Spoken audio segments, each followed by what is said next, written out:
జీవితం అంతా ప్రశాంతంగా ఉంటుంది ఎవరి పని అటు చేస్తే. పక్కనోడి పనుల్లో చేయి దూర్చి ఆయన ఇబ్బంది పెట్టి ఇది పెట్టి మనం చేయక. కొన్ని సీన్లు ఎలా అనిపిస్తుంది ఎందుకురా పోతుంది ఫ్యాన్స్ చాలా మంది సెలెక్ట్ కూర్చున్నారు థియేటర్లో. ఎన్టీఆర్ గారు ఫైట్ చేస్తున్నా కానీ ఇట్లా ఫైట్ రాడ్ పెట్టింది. I will be very honest, అమ్మో చాలా పెద్ద రాడ్ ఇది. అండ్ ఇందులో మూవీలో మిస్టేక్స్ ఏం తెలుసా, 20 ఏళ్ల కిందట మురళీకృష్ణ ఎలా ఉంటాడో 20 ఏళ్ళ తర్వాత అలానే ఉంటాడు. అది కనీసం సెట్ చేయాలి కదా. అండ్ జోగులమ్మ అనే ఒక క్యారెక్టర్ ఉంటుంది, ఆమె 20 ఏళ్ల కింద అది కూడా అట్లే ఉంటుంది. సో ఇది మనం చేయాలి. పక్కన వాడు దాంట్లో ఏళ్ళు పెట్టద్దు, వాడు హత్య అవ్వకుండా నీ ప్రయత్నం నువ్వు చెయ్యి.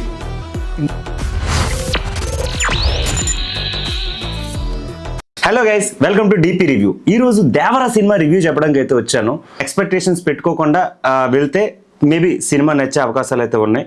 రెండోది ఏంటి అని అంటే, ఎవరో కోన్ కిస్కా గొట్టంగాడు చెప్పే రివ్యూస్ని బేస్ చేసుకొని మీరు సినిమా చూస్తే మీకు సినిమా నచ్చదు. సినిమాని ఎందుకు అంత నెగిటివిటీ ట్రోల్స్ చేసి సినిమాని తొక్కడానికి చూస్తున్నారు? మీకు ఇక్కడ వీడియో కనిపిస్తుంటుంది. ఈ వీడియో మీరు చూసేటప్పుడు దేవరా కట్అవుట్ హైదరాబాద్లో ఒక థియేటర్లోనే. ఫస్ట్ ఆఫ్ ఆల్ ఈ కట్అవుట్ ఎందుకు కాలింది అని చెప్పేసి మీరు అడగవచ్చు. ఈ కట్అవుట్ సినిమా నచ్చక ఎన్టీఆర్ గారి కట్అవుట్ వాళ్ళే తగలెట్టేస్తున్నారు, వాళ్ళే కాల్ చేశారు అని మీరు అనుకోవచ్చు. చాలామంది రూమర్స్ అలాగే స్ప్రెడ్ చేశారు, కానీ కాదు. మ్యాటర్ ఏంటి అంటే, ఆ కట్అవుట్కి వాళ్ళు వేసిన దండల మీద వీళ్ళు కాల్చే టపాకాయలు అనేవి తొలడం వలన ఆ దండలు కాలిపోయి కట్అవుట్ అనేది బర్న్ అయిపోయింది. దానివలన అందరూ నెగిటివ్ టాక్ వలన ఇది ఎన్టీఆర్ ఫ్యాన్సే కాల్ చేశారని చెప్పేసి చెప్తున్నారు. రెండోది ఏంటి అంటే, చాలా వరకు ఈ మధ్యన అంటే ఎన్టీఆర్ గారు 6 years తర్వాత సినిమా సింగిల్గా వచ్చారు. ఆయన యాక్టింగ్ గురించి తెలుసు, ఆయన డ్యాన్స్ గురించి తెలుసు, ఆయన ఎంచుకున్న స్టోరీ టెల్లింగ్ గురించి కూడా తెలుసు, స్టోరీ గురించి కూడా మనకు తెలుసు. కాకపోతే 6 years తర్వాత వచ్చిన తర్వాత అదే కొరటాల శివ ఆచార్య తర్వాత సేమ్ సీక్వెన్స్లో అలాగే దేవరా ట్రైలర్ కట్ ఉండడం, దాని మీద నెగిటివ్ రివ్యూస్ ఎక్కువైతే పెరిగాయి.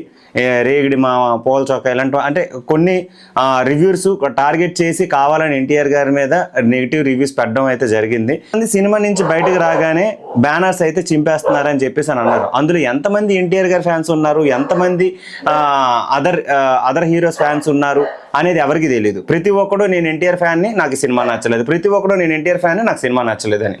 ఈ మధ్యన కొరటాల శివ గారు అండ్ వాళ్ళు ప్రమోషన్స్కి వెళ్ళేటప్పుడు స్టోరీ విషయంలో వేలెట్టకూడదు, స్టోరీ విషయంలో వేలెడితే ఇలాగే సినిమాలు పోతాయి.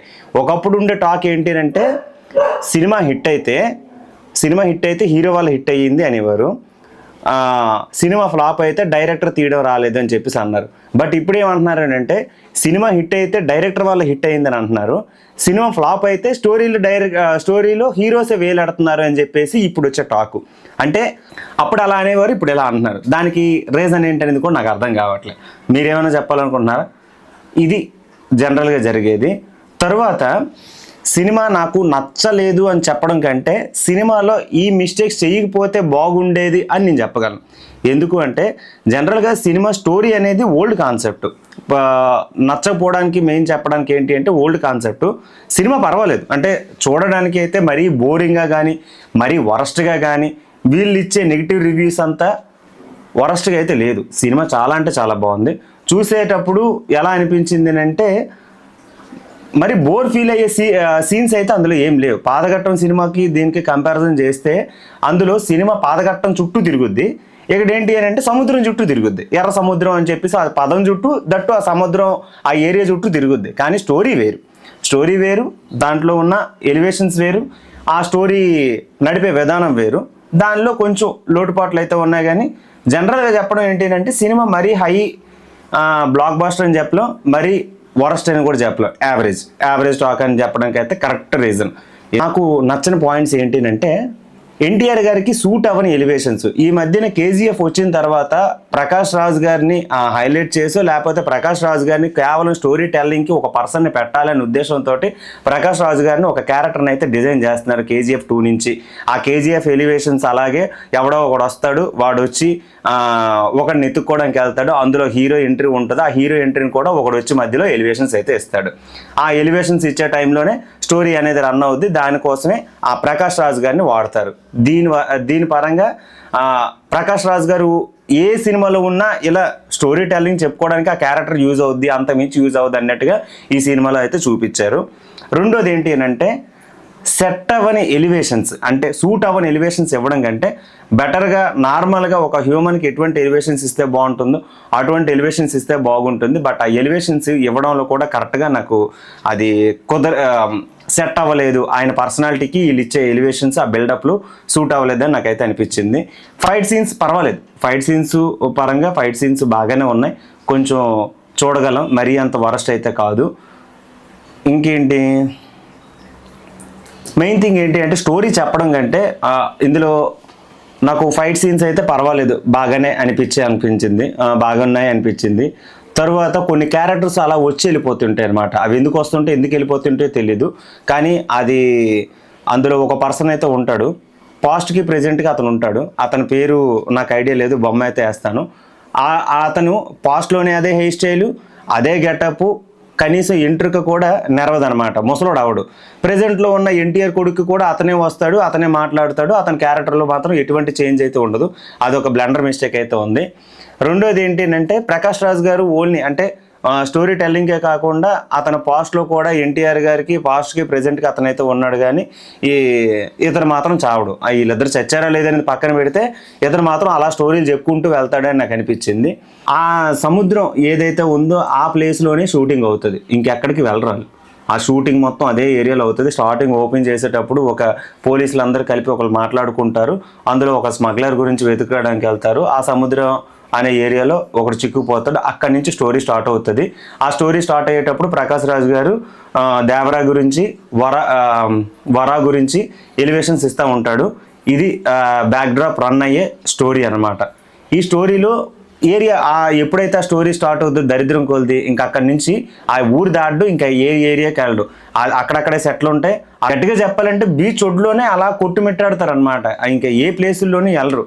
లొకేషన్స్ పెద్దగా చేంజ్ అవ్వవు. మనకి ఏంటి అంటే సినిమా చూసేటప్పుడు కొంచెం లొకేషన్స్ కానీ బ్యాక్గ్రౌండ్ కానీ కొంచెం మారుతూ ఉంటే, క్యారెక్టర్స్ అటు ఇటుగా వెళ్తూ ఉంటే స్టోరీ అనేది వెళ్ళే విధానంలో కొంచెం మార్పులు చేర్పులు చేయగలం.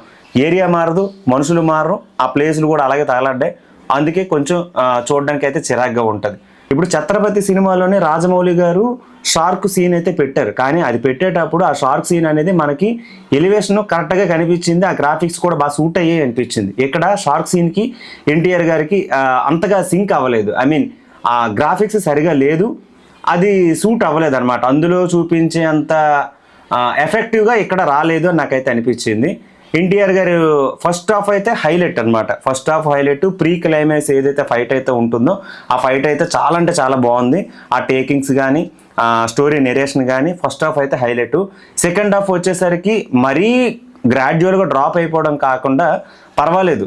సెకండ్ హాఫ్ కూడా మరీ వరస్ట్ అని చెప్పలేం, కానీ జస్ట్ బిలో యావరేజ్ అని కాదు, కానీ బిలో యావరేజ్ అని చెప్పొచ్చు. ఎందుకు అలా అన్నానంటే జనరల్గా స్టోరీ స్టార్ట్ అయ్యేటప్పుడు ఇక్కడ నాకు నచ్చిన పాయింట్ ఏంటంటే స్క్రీన్ ప్లేలో కొంచెం దెబ్బ కొట్టారు అని నాకు అనిపించింది. స్టోరీ ఆల్రెడీ మనకి క్లోజ్ అయిపోద్ది, కానీ క్లోజ్ అవ్వాల్సిన స్టోరీని మళ్ళీ లేపుదాం అని చెప్పేసి లాస్ట్లో ఒక దిక్కుమన ట్విస్ట్ అయితే పెడతారు. అది ఎందుకు చంపుతాడా, ఎవరు చంపుతారా అనేది ఏంటి అంటే కొడుకు తండ్రిని చంపేస్తారు. ఎందుకు చంపుతారా అనేది స్టోరీ అంట. బాహుబలిలో కట్టప్ప బాహుబలిని చంపినట్టు ఇక్కడ ఈ స్టోరీ అది మనం జుత్తులు పీక్కోవాలి అనేటట్టుగా స్టోరీ అయితే స్టార్ట్ అవుతుంది. ఇంకా ప్రకాష్ రాజ్ చెప్తూనే ఉంటాడు, ఆ గట్టు దగ్గర అలా కూర్చొని చెప్తూ ఉంటాడు, ఆ స్టోరీ అలా రన్ అవుతూ ఉంటుంది. నాకు ఇది ఎందుకు స్క్రీన్ ప్లే నచ్చలేదు అని అంటే సెకండ్ హాఫ్ అనేది ఫస్ట్ హాఫ్ పెట్టి ఫస్ట్ హాఫ్లో ఉన్నది సెకండ్ హాఫ్ పెడితే, అంటే ఫస్ట్ హాఫ్ అనేది సెకండ్ హాఫ్లో ఫస్ట్ హాఫ్లో పెడితే స్టోరీ కొంచెం ఆ స్క్రీన్ ప్లే చేంజ్ అవుతుంది. దట్టు ఆ స్టోరీ అక్కడితో ఎండ్ చేసేయచ్చు, దాన్ని ఇంకా ల్యాగ్ చేయాల్సిన అవసరం లేకుండా దేవరా 2 పెట్టకుండా ఉంటే బాగుందని అనిపించింది. దరిద్రమైన విషయం ఏంటంటే ఈ ఇయర్లో దీనికి ఉన్నంత టికెట్ రేట్లు ఏ సినిమాకి లేవు. నాకు తెలిసి వీళ్ళు ఈ వారంలోనే ఈ కలెక్షన్స్ అన్ని లాగేసి ప్రేక్షకుల దగ్గర జోబులు బొక్కలు పెట్టేద్దాం అన్న ఉద్దేశంతో పెట్టినట్టుగా ఉన్నారు. కలెక్షన్స్ మరి ఎందుకు రావు? 175 కోట్లు వన్ డేలోనే అదే చాలా. అంటే ఇప్పుడు సినిమాకి వెళ్ళాం అనుకోండి, 255 రూపాయలు దాటే ఉంది. మల్టీప్లెక్స్కి వెళ్తే 350. అంటే ఇద్దరు సినిమాకి వెళ్తే అక్కడికి వెళ్ళి తినే ఖర్చుతోటి సహా 1000 రూపాయలు అయిపోతుంది. ఇది ఒక సామాన్య ప్రజలు అయితే మాత్రం వెళ్ళి చూసే అంతగా యాక్సెప్ట్ చేయరు. ఎవరైనా సరే ఇంత ఖర్చు పెట్టి వెళ్ళడం కంటే కావాలనే పైరసీ ఎంకరేజ్ చేస్తున్న ఫీలింగ్ అయితే అనిపించింది.